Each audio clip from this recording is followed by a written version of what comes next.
Part 2లో మేమే number 2 అని చెప్పుకుంటూ అధికారం ఉన్నన్ని రోజులు అధికారాన్ని అనుభవించి, అధికారం మారగానే మన అధినేతను మోసం చేసి వెళ్ళిపోయిన చాలామంది సాయిరెడ్డి, బాలినేని శ్రీనివాసరెడ్డి లాంటి నాయకులు ఎంత మోసం చేశారో మనందరికీ తెలిసిందే.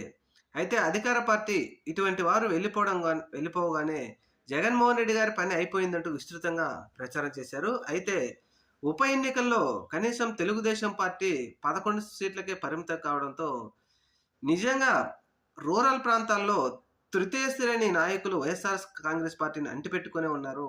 వారి బలం వైఎస్ఆర్‌సీపీకి వారు అలాగే ఉన్నారు.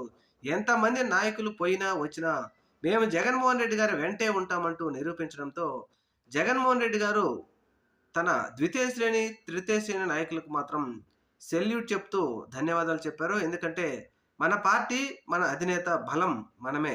కార్యకర్తలుగా, అభిమానులుగా లేకపోతే నాయకులుగా, మాజీ నాయకులైనా, ఇంకొకరైనా మనమే నాయకుడికి బలం కాబట్టి ఆయన మరొకసారి మనందరికీ ధన్యవాదాలు చెప్పాడు. మాజీ ముఖ్యమంత్రి వైఎస్ఆర్‌సీపీ పార్టీ అధినేత వైఎస్ జగన్మోహన్ రెడ్డి గారు.